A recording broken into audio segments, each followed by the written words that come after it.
Est-ce que vous avez suivi des cours d'écriture? Non, non, jamais. Jamais, et je dois dire que dans ma génération, j'ai 53 ans, et tous les écrivains de ma génération, et je pense avant, et on a un peu l'idée que l'écriture, c'est quelque chose qui provient d'un endroit différent. Et je sais qu'il y a énormément de cours, et en Amérique latine c'est très commun, et aux États-Unis c'est hyper commun. Mais en même temps, je me demande, parce que moi je sais que je n'écris pas avec une connaissance que j'ai et que les autres n'ont pas. De la même façon que moi, en tant qu'écrivain, je ne peux pas dire comment, je ne sais pas, un dentiste, un odontologue, il a une connaissance que moi, je n'en ai pas. Et donc, lui, il sait faire quelque chose que je ne peux pas faire parce qu'il connaît quelque chose que je ne connais pas. Je ne suis pas sûr si dans l'écriture, on peut dire ça. Si j'écris un roman parce que je sais quelque chose que les autres ne savent pas, je ne sais pas. Et qu'ils peuvent apprendre, je ne sais pas. Mais je sais qu'il y a quand même des choses qui sont utiles à savoir, et surtout dans les écoles d'écriture, ce que je pense qui est très positif, c'est se rencontrer avec d'autres. Et nous, dans ma génération, d'une certaine façon, on faisait ça intuitivement, parce qu'il y avait un groupe d'amis qui voulait écrire aussi et qui faisait des textes, et on se réunissait et parfois on lisait et on faisait des commentaires. Ça, c'est quelque chose de très important pour moi. Et puis après, il y a un certain nombre de choses qu'on peut enseigner, le point de vue, le narrateur, etc.,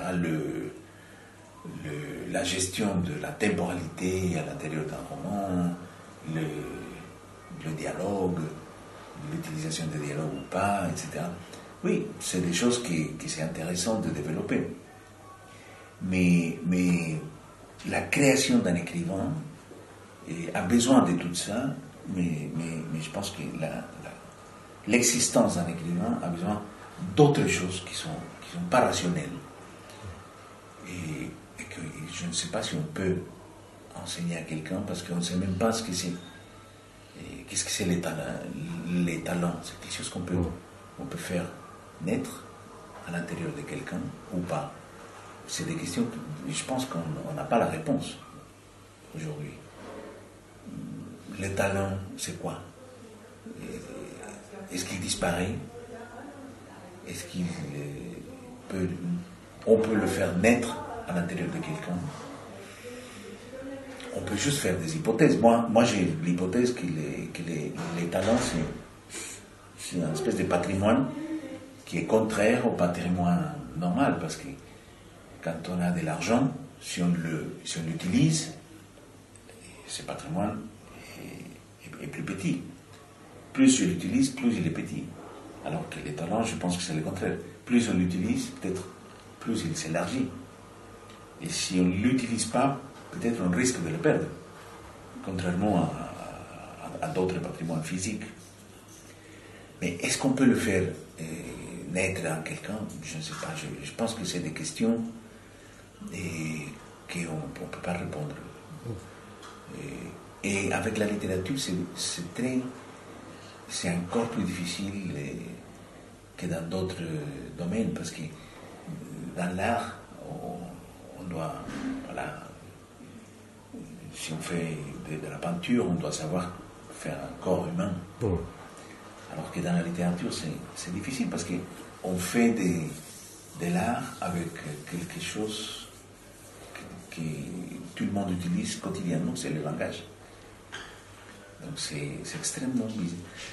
Et puis après, on peut comprendre la génialité d'un auteur, Kafka, pour dire, mais on ne peut pas répéter. On peut comprendre comment ça se passe chez Kafka, mais c'est une connaissance qui ne sert qu'à Kafka. On ne peut pas extraire ça pour l'appliquer sur un autre. Donc voilà, c'est un matériel extrêmement difficile à traiter, mais oui, je pense qu'il y a des choses qu'on peut quand même enseigner et qui peut-être ne touchent pas au vrai centre de la création artistique et du talent, mais qui sont importants quand même pour la création d'un écrivain. Comment vous travaillez sur un roman? Vous partez d'une idée, vous faites de la recherche, vous construisez les personnages, l'intrigue? Non. Moi, je pense qu'il y a deux types d'écrivains. Enfin, il y en a 15 000, mais il y en a deux au début. C'est une espèce de première grande division entre deux. Et ceux qui savent qu'est-ce qu'ils vont écrire et ceux qui ne le savent pas. Moi, je fais partie de la deuxième. Donc, je ne sais pas exactement qu'est-ce que je vais écrire, mais je sais plus ou moins qu'est-ce que je vais, d'où je vais partir et vaguement où je vais arriver. Et donc, l'écriture, dans ces cas, c'est la recherche du livre. Donc, écrire, c'est chercher le livre qu'on veut écrire. L'autre, celui qui sait exactement ce qu'il veut écrire, il a déjà fait le processus dans sa tête, il peut raconter l'histoire avec une bière à la main à un copain dans un bar, avant de l'écrire. Et ensuite, l'écriture, c'est un processus différent, parce que ce qu'il fait, c'est fixer ce qu'il a déjà compris. Donc ça, pour moi, ces deux écrivains, c'est comme des animaux différents dans le même jardin, complètement différents. Donc moi, je suis du deuxième, celui qui cherche. Donc je dois écrire la page, enfin, le chapitre 2 avant de faire le chapitre 3. Alors que l'autre, celui qui sait déjà tout, il peut commencer par la fin. Un jour, il travaille sur le chapitre 12, puis après, il fait le deuxième, parce qu'il a déjà une espèce de dessin de ce qu'il veut faire. Première partie, deuxième partie, troisième partie, papa. Alors que moi, non. Moi, c'est une construction. Et c'est un peu comme faire un mur. Il faut mettre une pierre, puis l'autre, etc. Et puis à la fin, quand je finis, alors je dis, ah ok, maintenant je comprends. C'est ça, le roman. Et donc ça, je recommence. Et là, il y a une deuxième partie qui est beaucoup plus de travail presque physique, dans le sens enlever tout ce qui n'est pas le roman. Parce que parfois, en cherchant les romans, on prend par des sans-issues, des impasses, etc. Et donc on enlève tout ça et on commence vraiment à travailler sur le roman tel qu'il est. Et c'est un processus de correction, de relecture. Et puis à la fin, j'ai trouvé très utile faire quelque chose qui est un peu irrationnel, mais qui je pense que c'est très utile. Et c'est laisser un peu refroidir le texte, s'éloigner un petit peu, le laisser pendant un mois, quelque chose comme ça.